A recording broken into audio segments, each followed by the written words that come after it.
Dear friend, चलिए आज हम लोग स्टार्ट करने वाले हैं 12th क्लास का फर्स्ट पोइट्री सेक्शन। तो फर्स्ट पोइट्री सेक्शन है, आज से क्लास आपका रेगुलर वे में चलेगा। फ्रेंड आप लोग क्या हर दिन जुड़ेंगे और हर दिन वीडियो को देखेंगे और शेयर करेंगे, ज़रूर करेंगे। देखिए यहाँ पर क्या है, आपका फर्स्ट लेसन है जो कौन सा पोइट्री का, हाँ क्लास 12th का, उसका पूरा एक्सप्लेनेशन किया जाएगा और पूरा पोइट्री को समझाया जाएगा। उसके बाद देखिएगा सारा क्वेश्चन आपसे बन जाएगा, सारा का सारा ऑब्जेक्टिव करवाया भी जाएगा, सारा चीज़ किया जाएगा आप लोग के लिए। बट लेकिन आप लोग का सपोर्ट चाहिए। देखिए क्या लिखा हुआ है, हाँ भाई संदीप सर आप लोग नाम जानते हो। देखिए फर्स्ट लेसन क्या है, sweetest love I do not go. अच्छा फ्रेंड, इसमें हम लोग जानेंगे फर्स्ट ऑफ ऑल कि बहुत सारा इसमें जो वर्ड है ना ओल्ड इंग्लिश से लिया गया। देखो यहाँ पर क्या है, गो को इस प्रकार से लिखा गया है ना, ई इसमें ऐड कर दिया गया है। डन को देखो यहाँ पर इस प्रकार से ऐड किया गया। बहुत सारे वर्ड है ना जो क्या है यहाँ पर ओल्ड इंग्लिश से लिया गया। आप इसके एग्जाम्पल देख सकते हो, नीचे लास्ट में आपको दिखा दिया जाएगा कि बहुत सारे है ना जो वर्ड उसको ओल्ड इंग्लिश के अनुसार लिया गया। क्योंकि पोइट्री जो है देख लो कितना पहले लिखा गया, 1572 में है ना, और इनका जो जन्म हुआ और उसके बाद 1631 में बोला गया ना इनका डेथ।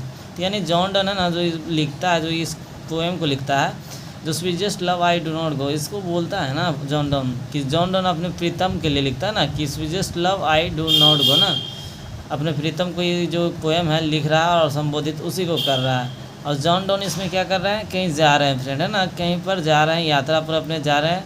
आप लोग को पता चलेगा जॉन डॉन एक क्या था, नाविक था। ये एनोमोर उनकी क्या है, एक बिलव्ड है ना, उनकी प्रीतम है जिनके लिए लिख रहा है ये पोएम है ना। उसमें थोड़ा सा आ जाइए, इंट्रोडक्शन देखते हैं किसके बारे में, जॉन डॉन। देखो क्या है जॉन डॉन क्या है जी, देखो जॉन डॉन क्या है, एक जॉन डॉन के बारे में यहाँ से देख लीजिए, जन्म कब हुआ और डेथ कब हुआ। जो ये वाला रहता है ना फर्स्ट वाला, ये क्या होता है, बॉर्न होता है। क्या होता है, बॉर्न।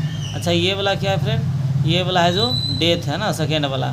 तो बोला जाए जॉन डन का बोला जाए बॉर्न कब हुआ, तो 1572 में। क्या बोलिएगा, 1572 में। डेथ कब हुआ, 1631 में। यानी क्या बोला जाता है, pioneer of new kind of lyrical and satirical है ना। क्या बोलते हैं, जॉन डन को क्या बोलते हैं, पायनियर बोला जाता है जी, पायनियर माना जाता है जॉन डन को। और लैरिकल और सैटारिकल है ना, मतलब ये लैरिकल भाषा भी लैरिकल यूज़ करते हैं, और क्या सैटारिकल मतलब व्यंग्यात्मक और क्या मनोभावक चीज़ पर लिखते हैं ना। बहुत इन्हें पायनियर उसको कहते हैं जो क्या करता है, नींव रखने वाला है ना। ये लैरिकल का नींव अग्रणीय सबसे व्यक्ति आगे में आकर क्या है, सबसे ज़्यादा लिखा, लैरिकल में लिखा मनोभावक चीज़ पर लिखा, और क्या सैटारिकल चीज़ व्यंग्यात्मक चीज़ पर लिखा। इसीलिए जॉन डन को भी बोला जाता है क्या, मेटाफिजिकल। याद रखिएगा, मेटाफिजिकल पूछा जाता है, जॉन डन कैसे पोएट है, मेटाफिजिकल पोएट है। क्यों, क्योंकि देखो मेटाफिजिकल का मतलब आध्यात्मिक कवि है। जॉन डन क्या है, आध्यात्मिक कवि माना जाता है इन्हें। ठीक है, याद रखना। जन्म कब हुआ है 1572, डेथ कब हुआ 1631। मेरे क्लास में अगर जुड़ते हो ना तो आपको क्लास में सारा याद हो जाता है। देखो वाज बॉर्न इन कहाँ बोला जाए, अगर बोला जाए जन्म कहाँ हुआ जी, लंदन में हुआ। लंदन में हुआ था, उस टाइम क्या हो रहा था, हाँ बोल रहा था प्रोफोरस है ना, प्रोस्फोरस रोमन कैथोलिक फैमिली। अच्छा कैसे फैमिली में हुआ पूछा जाता है, रोमन कैथोलिक फैमिली के। और प्रोफोरस मतलब होता है जी, प्रोस्फोरस मतलब होता है समृद्ध। क्या याद रखिएगा, समृद्ध। आप लोग लिख सकते हो वर्ड मीनिंग कुछ, हाँ इसका मतलब समृद्ध होता है। कैथोलिक फैमिली में हुआ था ना, याद रखना, रोमन के कैथोलिक फैमिली में हुआ था, समृद्ध परिवार में हुआ था इनका जन्म। और कहाँ हुआ था जी, लंदन में। अब आगे चले क्या, हाँ बोलता है कि of trades at the time and when the England was staunchly anti Catholic. अच्छा उस टाइम जब इनका जन्म हुआ था ना, उस टाइम क्या चल रहा था, इंग्लैंड में क्या चल रहा था, इंग्लैंड और जो लंदन में पड़ता है ना, वहाँ व्यापार भी बहुत चलता था। और वहीं पर चल रहा था एंटी कैथोलिक, मतलब कैथोलिक का क्या हो जाएगा, कैथोलिक के विरुद्ध चल रहा था ना वहाँ। कैथोलिक का क्या चल रहा था, विरुद्ध चल रहा था, आंदोलन बहुत सारे चल रहे थे वहाँ पर जब इनका जन्म हुआ था। तो देखिए उसके बाद बोलता है डन वाज फोर्स।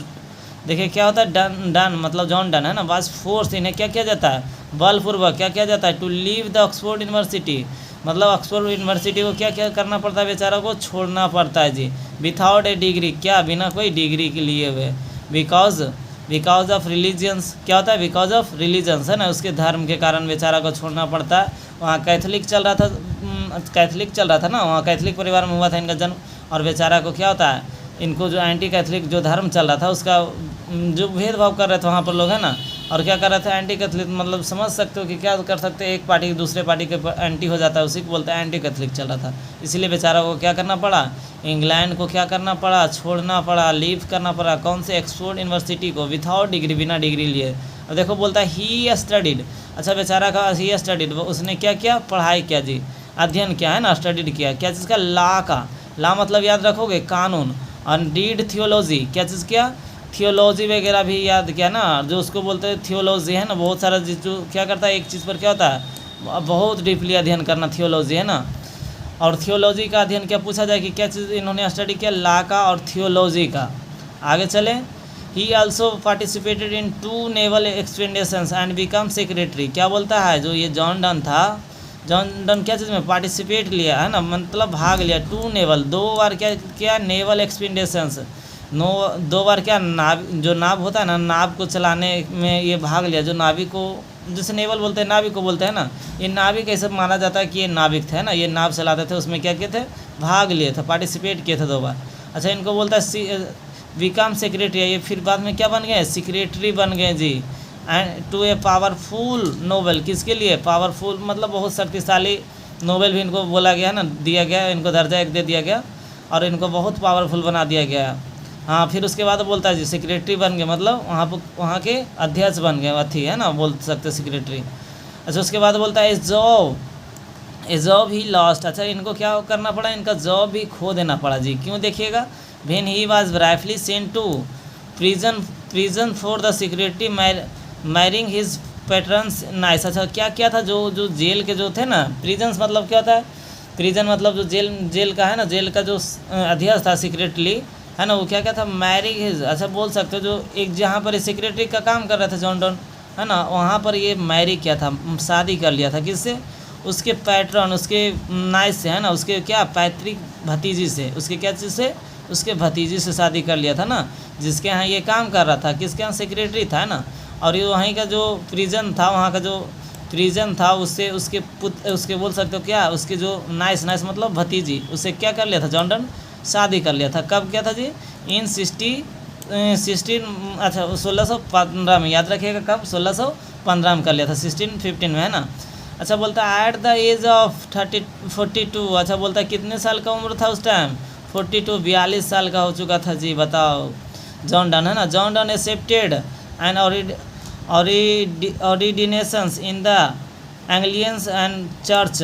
अच्छा, and soon the become one of the greatest feature of his time. अच्छा, देखो जॉन डन क्या हो जाता है, बाद में जाकर ईसाई जो चर्च होता है ना, चर्च में पादरी बन जाता है ना, ये क्या बन जाता है, और ग्रेटेस्ट प्रीचर बोलता है। ग्रेटेस्ट प्रीचर मतलब जानते हो, उपदेशक, और ग्रेटेस्ट मतलब सबसे महान उपदेशक अपने समय का बन जाता है, हिज टाइम है ना। In love lyricism Donne bro completely with the patrician tradition. अच्छा, ये बोलता है कौन से ट्रेडिशन से बिलोंग करता है, पेट्रिशियन ट्रेडिशन है ना, एक ऐसा ट्रेडिशन जिसमें पादरी वगैरह है ना, ये सब के बारे में जानते हो, उससे बिलोंग करता था। अच्छा, उसके बाद बोलता है जी एंड इंटेलेक्चुअल एंड कॉलिक्यूल्स टर्म्स। अच्छा, इसका जो टर्म्स होता है कॉलिक्यूल टर्म्स में, जो लिखता है अपना सारा का सारा चीज़, देखो his poems, he loves poem, बोलता है क्या करता है, ये अपने पोएम से क्या करते हैं, बहुत लव। देखो क्यों, यूज़ द लेटेस्ट डिस्कवरी, उसमें क्या रहता है, नए नए खोज रहता है इसका, साइंस ऑफ एंड जियोग्राफी, क्या रहता है, साइंस विज्ञान का खोज बहुत रहता है, जियोग्राफी रहता है। To hammer home a points, बोलता है जी जो जॉन डन का जो लेखनी होता है, जो पोएम होता है, उसमें बहुत सारे डिस्कवरीज किया रहता है, मतलब बहुत सारे खोज रहते हैं।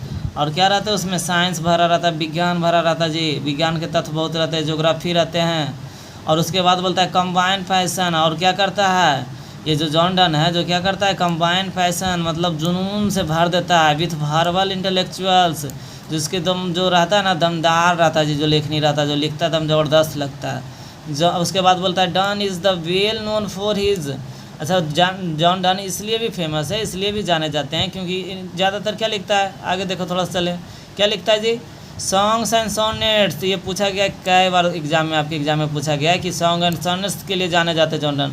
सेटायर्स एंड इलीजिस, क्या करता है, सेटायर्स और इलीजिस के लिए भी जाना जाता है, कौन, जॉन डन, याद रखिएगा, सेटायर्स भी और इलीजिस के लिए, और सरमन्स के लिए भी जाने जाते हैं। ये वर्ड याद कर लो, आपके एग्जाम में पक्का दिखेगा यहाँ से कि जॉन डन किस लिए फेमस है जी, सॉन्ग्स एंड सोनेट्स है ना, गाने और क्या बोलते हैं, सोनेट्स के लिए फेमस है। सेटायर और इलीजिस बोल सकते हो जी, उस पर जो व्यंग करता है, और क्या इलीजिस मतलब दुख पीड़ा वाला भरा हुआ रहता है जी। सोनेट्स उसको बोलते हैं जी, 7 पंक्तियों वाला लाइन के लिए भी फेमस है।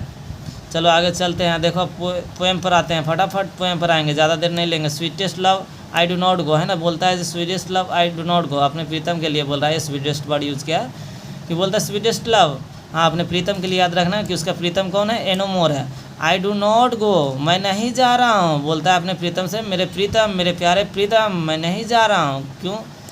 इसलिए नहीं जा रहा हूँ। फॉर द वेरीनेस, वेरीनेस का मतलब होता है जी ऊब कर, है ना। मैं तुमसे ऊब कर नहीं जा रहा हूँ। ऐसा ही इसको वर्ड मीनिंग आप लोग लिख लेना। क्या होगा कि बोलता है अपने प्रीतम से, बोलता है हाँ कि sweetest love, I do not go, मैं नहीं जा रहा हूँ प्रीतम, इसलिए नहीं जा रहा हूँ, है ना। मतलब जा रहे हैं जॉन डॉन, कहीं यात्रा पर जा रहे हैं, लेकिन बोल रहा है मैं नहीं जा रहा हूँ, है ना। सब अपना बोलता है ना, मैं तुमसे ऊब कर नहीं जा रहा हूँ, कि मैं तुमसे ऊब गया हूँ इसलिए मैं जा रहा हूँ, है ना। ऐसा बोलता है पहला, देखो वहाँ पर बोल रहा है। उसके बाद बोलता है nor in the hope the world can सो, बोलता है होप मतलब जी उम्मीद है, आशा है ना। होप मतलब उम्मीद और आशा। In the world can so, जो बोलता है मुझे कोई तुम्हारे सिवा, जो बोलता है ना नॉर इन द होप, बोलता है कि मुझे कोई और भी उम्मीद नहीं है जी इस दुनिया में, इस संसार में, कि कैन सो कि कोई दिखा सकता है ना। उसके बाद बोलता है फिटर लव फॉर मी, जो बोलता है तुम्हारे जैसा जो सच्चा प्रेम कोई और भी नहीं है मुझे दे सकता। बट सिंस डैट, लेकिन बोलता है चूँकि मैं, I must die at last, बोलता है कि अब जॉन डॉन बोलता है कि मुझे तो अंत में क्या करना है, अंत में क्या करना है, डाई मतलब मरना है, मुझे अंततः क्या होना है, मरना ही है। बोलता है कि देखो जी, पहले पंक्ति बोल रहा था, क्या बोल रहा है कि अपने प्रीतम से बोलता है मैं नहीं जा रहा हूँ प्रीतम तुम्हें छोड़ कर, है ना, कि ऊब गया हूँ इसलिए जा रहा हूँ। ऐसा नहीं बोलते हैं कि मैं तुमसे ऊब गया हूँ इसलिए जा रहा हूँ। और बोलते हैं मुझे उम्मीद है इस पूरे संसार में तुम्हारे सिवा, जो तुम्हारे जैसा सच्चा प्रेम फिटर लव कोई नहीं दे सकता है संसार में। और सीन्स बोलते हैं कि है ना, चूँकि इसलिए मैं इसलिए जा रहा हूँ कि बोलता है I must die at last, मुझे अंत में मरना है ना। द टीज बेस्ट, तो बोलता है सबसे अच्छा यही होगा कि to use my self in the jest, कि मैं मजाक कर लूँ, है ना, कि क्या कर लूँ मजाक में। Thus my the fen and the death to die, मैं मरने का क्या रचा लूँ, स्वांग नचा लूँ, है ना, मैं खुद के मौत का क्या रचा लूँ, स्वांग, जो स्वांग मतलब समझते हो ना, साजिश कर लूँ, मैं अपने मौत का क्या कर लूँ, साजिश कर लूँ। इससे अच्छा मुझे तो लास्ट में मरना ही है। ऐसा राइटर बोल रहे हैं जर्नल। बोलता है जी स्टर नाइट, यहाँ पर देखो जो पॉइंट लिखा गया है, ये लाइन लिखा गया बहुत ज़बरदस्त है। सन वेंट टू हिंस, बोलता है जो कल के रात है ना, कल के रात क्या हुआ, सूरज क्या हुआ, हाँ जो कल के दिन था, जो क्या हुआ कल के दिन, रात बोल सकते स्टर नाइट, है ना, बीते हुए रात जैसे सूरज हुआ है ना, सूरज जैसे ही बीतता है रात, बोलता है and it is here today, जैसे ही रात बीता सूरज क्या होता है, आ जाता है जी। देखते हो सूरज क्या होता है, जैसे ही एक दिन बीतता है ना, जैसे ही अंधेरा खत्म होता है तुरंत सूरज कैसा आता है, सूरज सुबह में दिखने लगता है। देखो यहाँ पर जॉन डन है और उसके एनोमर है दिखा रहा है, देखो बोलता है ही हैड नो डिज़ायर, बोलता है जी ही हैड नो डिज़ायर, है ना, बोलता है उसके पास कोई इच्छा नहीं है। नॉर सेंस, डिज़ायर मतलब इच्छा, आकांक्षा, है ना, उसके पास कोई ख्वाहिश नहीं है। और बोलता है नॉर सेंस, उसके पास कोई सेंस भी नहीं है, मतलब उसके पास कोई बुद्धि भी नहीं है। नॉर ऑल्सो द शॉर्ट ए वे, और ना ही उसके पास कोई हाल्फ है, मतलब लघु बोल सकते हो, शॉर्टकट वाला रास्ता बोल सकते हो। हाल्फ मतलब आधा अधूरा रास्ता है। तो शॉर्ट ए वे की कोई रास्ता को क्या कर दे, छोटा सा तुरंत से छोड़ के चला। ऐसा है कि देखते हो सूरज इतना देर में उगता है जी, 12 घंटा है ना, जितना देर जानते हो आप लोग उगता है सुबह से इतना देर। तो ऐसा थोड़ी ना है कि यहाँ से आया है सूरज तुरंत में पहुँच गया वहाँ। इसके पास बेचारा के पास कोई इच्छा होता है क्या, सूरज के पास कोई इच्छा नहीं है, कोई इसके पास आकांक्षा भी नहीं, कोई इसके पास दिमाग भी नहीं। ऐसा जॉन डन कहते हैं अपने प्रीतम को कि सूरज को देख लो, सूरज तो कल आया था, कल रात को, फिर सुबह दिख रहा है, कल रात को डूब गया था, फिर सुबह आकर क्या हो गया, वहीं पर खड़ा है। अब बोलता है कि इसके पास कोई इच्छा नहीं, कोई आकांक्षा नहीं, कोई बुद्धि नहीं सूरज के पास। अब बोलता है नॉर हॉल्फ सो शॉर्ट वे, इसके पास कोई छोटा लघु रास्ता भी नहीं है जी। देन फियर नॉट मी, तो इसीलिए क्या करो, मेरा भी चिंता मत करो, मुझसे भी मेरे लिए मत डरो। बोलता है but believe that I shell make, बोलता है but believe that I shell make, है ना, मुझ पर विश्वास रखो कि मैं क्या करूँगा, स्पीडियर जर्नी, बहुत ही तेज़ ही रास्ता तय करूँगा, है ना, जर्नी मतलब यात्रा। और सीन्स आई टेक, है ना, बोलता है मैं क्या करूँगा, बहुत जल्द ही एकदम ऐसे ऐसे तय करूँगा, मोर विंग्स स्पर्ट्स, है ना, बोलता है स्पर्ट्स, देन ही, बोलता है ना कि इस तरह से मैं तय करूँगा ना कि मान लो कि कोई पंछी है जो उसमें फर लग गया है ना, उसका क्या विंग्स लग गया, विंग मतलब पंख लग गया है, उस प्रकार से मैं अपना क्या करूँगा, यात्रा को बहुत जल्दी पूरा करूँगा, मेरे लिए डरो मत, मेरे लिए भयभीत मत हो जाओ, है ना। ऐसा कौन बोल रहे हैं, जॉन डन बोलते हैं। सूरज के पास तो इच्छा नहीं आकांक्षा है जी, तो भी फिर अपना दूरी तय करता है, अपना यात्रा तय करता है, फिर मैं तो इंसान हूँ, ऐसा बोलते हैं ना जॉन डन। अब देखो इंसान के बारे में यहाँ पर जॉन डन बोल रहा है, how feeble is man power, बोलता है जी फीबल मतलब दुर्बल, कितना दुर्बल है ना मैन, इंसान की शक्ति कितना दुर्बल है, ऐसा बोलते हैं जॉन डन। देखो आगे चलते हैं थोड़ा सा। डैट इफ़ गुड फॉर्चून, जब इसका क्या होता है, बहुत अच्छा दिन होता है जी, बहुत अच्छा भाग होता है। फॉर्चून मतलब भाग होता है, जब अच्छे दिन आते हैं, है ना, तब बोलते हैं can not add another our, इसमें एक भी घंटा नहीं जोड़ सकता है। जब इंसान इतना दुर्बल है ना, मानव को बहुत तुच्छ बताया गया, मानव बहुत दुर्बल है, ऐसा बोलते हैं जॉन डन, कि जब इसका अच्छा दिन आता है ना, बहुत अच्छा दिन आता है, तो बहुत खुशी वाला दिन आता है, तो उसमें क्या करता है, एक घंटा नहीं जोड़ सकता जी। जैसे देखियो ये आता है जी, कोई त्यौहार वगैरह आ जाता है ना, तो उसमें दम दिवाली आ गया, दम बच्चा दम खुशी मारे एकदम अथी कर लिया, अब पड़ाका बोलता है छोड़ता है, दम बहुत छोड़ता है खुशी उसी। अब बोलता है अरे कल जैसे ही दिन में ख़त्म होता है ना, तो बोलता है अरे एक और दिन रुक जाता भाई, एक दिन और रुक जाता नहीं दिवाली, तो हम और दम पड़ाका छोड़ देते, पापा ही देते वो देते ये कपड़ा अथी करते, ऐसा बोलता है ना। तो यही बात है कि बता रहे हैं यहाँ पर जॉन डन कि इंसान इतना दुर्बल है ना कि क्या कहता है, जब उसका अच्छा दिन आता है ना, तो उसका क्या होता है, उसमें एक घंटा एक पल भी नहीं जोड़ सकता। बट बोलता है जी जैसे nor a lost hour recall, और बीते हुए जो समय है उसमें कोई भी एक भी उसको याद कर सकता है, सिर्फ उसको क्या कर सकता है, उसको व्यर्थ कर सकता है, बर्बाद कर सकता है, सिर्फ क्या कर कर रिकॉल करके। बट कम बैड चांस, जैसे ही क्या आता है बैड वाला चांस आता है जी, बुरा दिन आता है जी, जैसे ही क्या आता है बुरे दिन आता है, तो उसमें क्या कर देता है इसको, जैसे ही बुरा दिन आता है ना उसको और लंबा कर देता है, और क्या जैसे ही अच्छा दिन आता है उसको लंबा नहीं कर पाता, इंसान इतना दुर्बल है। जैसे बुरा दिन आता है, जैसे इंसान का किसी का मृत्यु होता है, तो देखते हो रो रो कर इंसान क्या कर देता है, दुख को दम बढ़ा लेता है ना, और क्या करता है दुख को बहुत लंबा कर देता है। लेकिन जैसे ही अच्छा दिन आता है कुछ नहीं कर पाता है ना, वही बात को बोल रहा है and be joy to the hour strength, और क्या करते हैं हम लोग अपने जो स्ट्रेंथ है ना, मेरा ये सबसे ज़्यादा बोलता है स्ट्रेंथ मतलब शक्तिशाली है ना, बोलता है जॉय, इसीलिए क्या करते हैं एंड बी जॉय, हम लोग को क्या करना चाहिए, उत्साह से जीना चाहिए, है ना, स्ट्रेंथ से ताकत भर से जीना चाहिए। And be teach art and the length and the it self us to advice, हाँ जॉन डन यही बताते हैं कि क्या यही सिखाते हैं ना, कि बोलते हैं किस प्रकार से देखो मानव क्या है, एकदम बहुत एक दुर्बल इंसान है, जो क्या करता है अपने जीवन को, है ना, अपने अपने अच्छे भाग को क्या करता है, अच्छे दिन आता है जब उसमें क्या कर सकता है, एक भी घंटा नहीं ऐड कर पाता, लेकिन जैसे ही ख़राब दिन आता है तो उसमें क्या करता है, उसको लंबा कर देता है। और उसको इसका ये मानव का यही स्ट्रेंथ बताते हैं कि हम लोग को क्या करना चाहिए, जॉय करके एकदम खुशीपूर्वक जीना चाहिए ना, और उसी उत्साह से जीना चाहिए, यही एडवाइस देते हैं, सलाह देते हैं। चलो आगे चलते हैं। देखो बोलता है जी when thou sag thou the sag not winds, बोलता है ना जब तुम कराते हो, क्या करते हो, जब तुम कराते हो, सैग मतलब कराना है ना, जब तुम कराते हो जी, या तुम क्या करते हो आगे बढ़ते हो ना, तो नॉट वाइंड्स वो बोलती है हवा नहीं होता है, जो तुम कराते हो या आगे बढ़ते हो वो हवा नहीं होता है, ऐसा बोलते हैं John Donne. But the sign it my soul, ये क्या बोलते हैं जॉन डन, बोलते हैं साइन इट माई सोल। देखो थोड़ा सा यहाँ पर इरेज कर देते हैं ना, क्या बोलते हैं जॉन डन, बोलते हैं जी, देखो जॉन डन बोल रहे हैं यहाँ पर कि हाँ बट साइग इट्स माई सोल, ये क्या होता है, मेरे अंदर की आत्मा होता है ना, जब तुम कराते हो ना तो मेरे अंदर की आत्मा उठ जाती है एकदम, है ना, सॉल अवे, अंदर आत्मा एकदम क्लब जाता है जी, सॉल मतलब अंतर आत्मा बोल सकते हो, सॉल है जो क्लब जाता है, इस प्रकार से भेन थाउ द बीप्स अनकाइंडली, जब बोलता है ना तुम बेरहमी की तरह क्या करते हो, बीप करते हो मतलब रोते हो। यहाँ पर कुछ कुछ वर्ड है ना जो ऐसा लिया गया ओल्ड इंग्लिश से, इसलिए आप लोग को थोड़ा सा डिफिकल्ट लगेगा। जब अनकाइंडली मतलब बेरहमी की तरह क्या करते हो, रोते हो तुम, है ना, अपने वाइफ अपने प्रीतम को बोल रहे हैं, बिलव्ड को बोल रहे हैं। माई लाइफ्स ब्लड डॉट डिके, जब मेरे क्या हो जाते हैं, मेरे जो जीवन है उसके क्या हो जाते हैं, पूरे दम ब्लड, मेरे शरीर के ब्लड क्या हो जाते हैं, जम जाते हैं, डिके मतलब जम जाना, है ना, खून क्या हो जाते हैं, जम सा जाता है। इट कैन नॉट बी, है ना, ऐसा नहीं होना चाहिए, ऐसा बोलते हैं अपने पत्नी से, है ना, कि जब तुम क्या करते हो कराते हो, क्या इस बार इस लाइन को समझिएगा फिर से, बोलता है जब तुम कराते हो, है ना, तो क्या होता है, मेरा वो हवा नहीं होता, जो तुम आहे भरते हो ना वो हवा नहीं होती है। उसके बाद बोलते हैं जो मेरा जो तुम कराते हो ना तो क्या हो जाता है, मेरे जो सोल होते हैं, मेरे आत्मा क्या हो जाते हैं, खड़े हो जाते हैं, एकदम रोम अथी हो जाता है जी। और जब तुम रोते हो ना बेरहमी की तरह, तो मेरे जो ब्लड है, मेरे खून है, जो डिके हो जाते हैं। ऐसा देखो बहुत बार पूछा जाता है एग्जाम में, कब ब्लड डिके हो जाता है, जब क्या करती है उनकी वाइफ प्रीतम रोती है।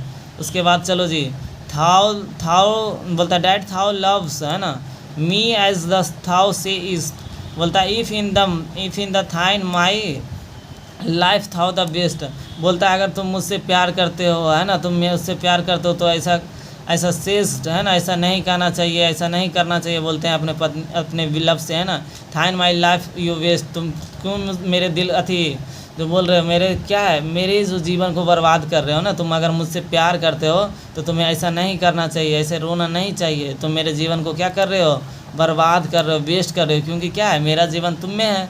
तो तुम अगर रोओगे तो तुम्हारा जीवन समाप्त होगा, तो मेरा भी क्या होगा, मेरे भी जीवन, मेरे भी ब्लड क्या हो जाएंगे, जम जाएंगे। तुम मेरे जीवन को बर्बाद कर रहे हो, ऐसा बोल रहे हैं, है ना। Thou the arts west of me.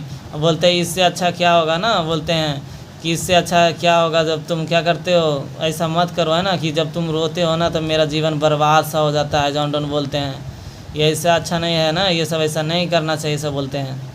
बोलते जॉन डोन बोलते हैं let not the thing the divine hertz.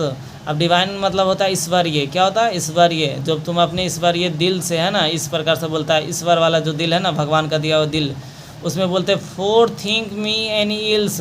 Ills मतलब यहाँ पर क्या हो जाएगा जी, इल्स मतलब क्या हो जाएगा, बुरा होगा। क्या लिख लेना आप लोग, बुरा। जब तुम सोचते हो ना, इस प्रकार से सोचते हो, थिंक करते हो, तो क्या होता है, ईश्वरीय दिल में अपने इतने ईश्वर का जो दिया हुआ दिल है उसमें तुम इस प्रकार से सोचते हो तो क्या हो जाता है, फॉर थिंक एनी इल्स, बुरा सोचते हो। तो जब बुरा तुम सोचते हो तो क्या होता है, देखो डिस्टिनी में टेक द पार्ट। डिस्टिनी मतलब यहाँ पर क्या हो जाएगा, नियति। नियति भी क्या करती है, उसी का हिस्सा ले लेती है ना। जब बुरा सोचता है कोई इंसान तो क्या होता है, and may the thy fearful. और क्या हो जाता है, इसी प्रकार से डिस्टिनी और क्या हो जाता है, फियरफुल हो जाता है, पूरा भर जाता है जी। डिस्टिनी भी क्या चीज़ कर लेता है, बुरा चीज़ को जल्दी ले लेता है। नहीं देखते हो, अगर कोई इंसान बुरा सोचता है कि तुमको जा रहे हो, ऐसे हो जाएगा, वैसे हो जाएगा, तो क्या हो जाएगा, वैसा सही में हो जाता आने वाला समय में। क्योंकि नियति भी क्या होता है, बुरा चीज़ को ले लेता है, सुन लेता है, फुलफिल कर देता है, उसे पूरा कर देता है उस डर को, है ना। जो ज़्यादा इंसान डरते रहता है कि ये हो जाएगा, वो हो जाएगा, तो देखना सही में उससे हो जाएगा, वही गलती हो ही जाता है उससे। चलो आगे चलते हैं। बट थिंक डैट वी, है ना, ऐसा नहीं सोचना चाहिए, लेकिन ऐसा नहीं सोचना चाहिए, ऐसा बोलते हैं ना। Are but turns a side sleep. अब देखो ये लाइन को ज़बरदस्त तरीके से समझना आप लोग। बोलते हैं जी, are but turns a side to sleep. अगर तुमको लगे ऐसा, अगर ऐसा हो जाए, है ना, कि क्या हो जाए, बुरा सोचते हो, तो ऐसा मत सोचना कि मैं तुमसे कभी दूर हूँ, है ना। बोलते हैं देखो, and they who once another's keep and a live in never part भी, है ना। बोलते हैं यहाँ नेवर पार्ट्स भी। अच्छा बोलते हैं ना, जो सच्चे प्रेमी होते हैं ना, जो सच्चे प्रेमी होते हैं, जो कभी अलग नहीं होते हैं, इस प्रकार से होते हैं। साइड्स मतलब याद रखिएगा, इस प्रकार से रखना।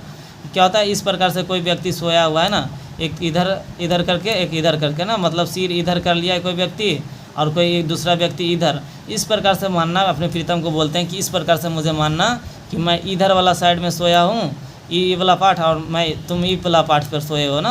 एक बिस्तर है जी। अब बिस्तर पर किस प्रकार से सोए हैं, तुम इधर पैर कर मुड़ी करके सोए हो और मैं इधर करके, है ना। मतलब ये साइड है स्लीप, दोनों क्या है, एक ही साइड सोए हुए हैं, लेकिन क्या है, टर्न्स हैं, दोनों क्या हैं, एक दूसरे के क्या उल्टे सोए हुए हैं। इस प्रकार से मानना कि मैं तुम्हारे पास हूँ। नेवर की वंस, है ना, बोलते हैं कभी हम लोग जुदा नहीं होंगे। लाइव नेवर पार्ट हवे, जब तक हम लोग क्या हैं, लाइव हैं, जीवित हैं, तब तक हम लोग क्या हैं, कहीं भी दूर हो जाएं तुम्हारे पास ही हैं, है ना। मान लो कि इधर मुड़ी करके हम सोए हुए हैं, याद रखिएगा इस प्रकार से, है ना। चलिए जी, ये चैप्टर ख़त्म होता है। देखिए, आप अगर आपको अच्छा वीडियो लगे तो ज़रूर शेयर करिए, है ना।